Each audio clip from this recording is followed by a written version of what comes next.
Welcome everyone, a guy trying here, and today we're going to take a look at building a deck for Kojo and Booda in Altered TCG.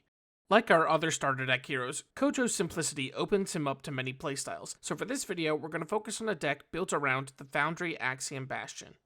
Let's get into it.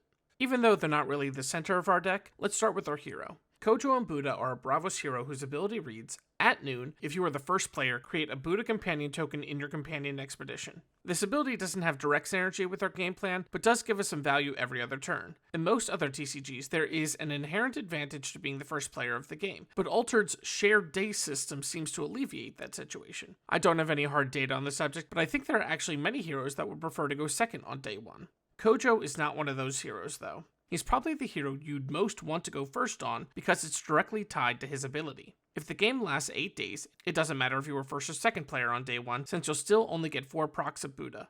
But if it goes 9, you'll get an extra proc if you were the starting player. This is not the end-all be-all of the situation, but in terms of strict math, it is the better option. Let's start with our deck core. These are the cards I think should be included in every iteration of the deck and should be baseline for any list. Once we have the core constructed, we'll move on to some options to fill in the remaining slots that can be changed to fit your playstyle, or whatever uniques you may own. We'll have to start off with the Foundry since we're building our deck around it. The Foundry allows us to trigger a character's from reserve abilities when we play it from hand. If you're looking at the card on screen and it seems a bit off to you, that might be because they've changed the wording of the Foundry after the first printing. While the effect is still the same, the wording is important for two main reasons.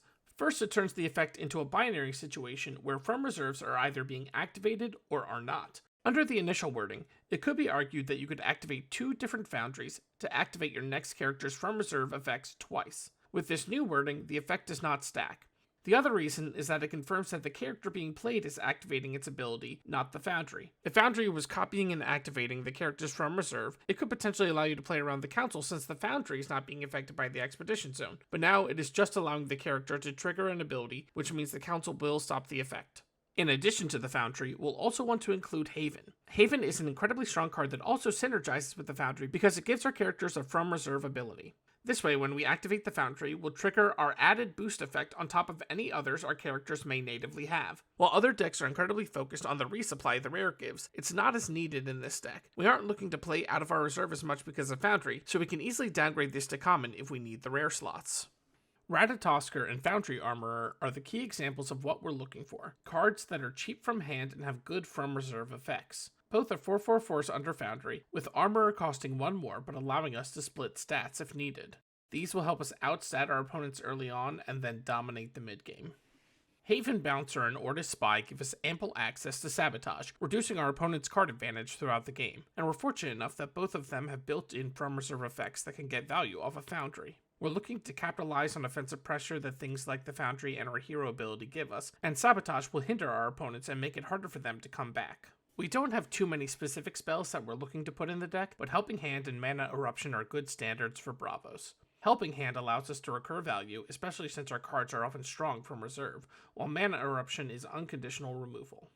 To finish off our core, we have Issun-boshi. Issun-boshi doesn't do much to advance our overall game plan, but 1 costs are always good. The spike stat in water can help with some early expedition advances, but he's mainly here because we don't have any better options. And that's our core. You should be able to scan the QR code on the screen to take you to my copy of the deck core on Altered.gg. That way you can duplicate and already have the base when you start to finish the deck yourself. With that, we'll move on to some card packages that can finish out our deck.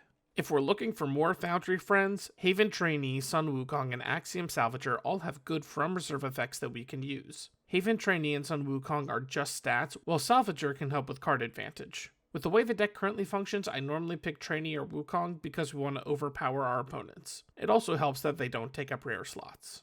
Both Jinns work well in the deck, helping us ramp and keep up with our opponents if the game goes longer. Tiny Jinn is a 1-drop, which can always help the deck, but if I had to pick one, it'd be the Mighty Jinn. Mighty Jinn gives us options. We can choose to ramp or draw a card. This deck can quickly run out of cards, so Mighty Jinn can help with that. Ramping with either also helps offset our main removal Mana Eruption and keep us in the game after we use it. As we're looking to outstat, Haven Warrior and Tomoe Gozen can help with that. Both are strong bodies with great stats for their cost. While Gozen is a brick in the early game, she's great when you draw her in the mid to late game. There's nothing fancy about them, these cards are just here for the numbers. And finally, we have a couple extra spells that can fit our deck. Intimidation and Twinkle Twinkle are both lackluster compared to most removal in the game, but they can help you close out games and get you the crucial advancements you need to win. Which brings us to uniques. In most decks, we're looking for uniques that have From Anywhere abilities, but the Foundry reduces our dependency on them. While From Anywhere abilities are still strictly better, as the Foundry basically just turns from reserve to From Anywhere once per turn, this deck is much more forgiving if you don't have a ton of uniques. Because we're also running a good number of landmarks, feel free to add any uniques that require them to be active. There's nothing too particular you need to look out for, but I will say, uniques that let you draw will always be welcome in this deck. For my uniques, I have these 3. None of them are mind-blowingly fantastic, but they all work well enough. My Ordis Spy frees up a rare slot and can get great value occasionally, albeit not too consistently. The Hatter has strong stats and will often be active due to the number of landmarks in the deck, and can anchor any character except Mighty Jinn. Finally, my Ozma is card draw, but I'm often not playing enough characters in a single turn for her to really pop off. With that all done, this is my finished deck list. The QR code should take you to the deck on Altered TCG, but there's also a link in the description. We have a lot of cards that cost 3 and 4 in the deck, whether they be from hand or reserve, and we're often looking to play 2 cards per turn. This can make hands feel clunky at times, and the deck can feel overly reliant on Ratatoskr to help smooth things out in the early game. It can sometimes be hard to find the best time to play the Foundry, although cards like Ratatoskr and Armorer help to alleviate the initial tempo drop. I find myself often trying to play Foundry on Booda turns just because I already have a threat on board the opponent has to contest, and of course, the deck feels much worse when you don't get the Foundry out. While you aren't fully reliant on the Foundry to win, it certainly does help. All in all, Foundry Kojo is a fun deck that is a pretty easy upgrade from the starter deck. Thanks everyone for watching. I hope you found this helpful in some way. If you did, feel free to like and subscribe, but if you made it this far, just know that I'm happy you stayed with me this long. I am looking to make some basics of Altered videos discussing the game itself, covering things like a breakdown of rarity in the game and the importance of the reserve. If there's anything you'd like to see or you think might be helpful for others, feel free to let me know. I will still be working on the deck guides, but these will be mixed in as well. That's all for now, but I hope we see each other again.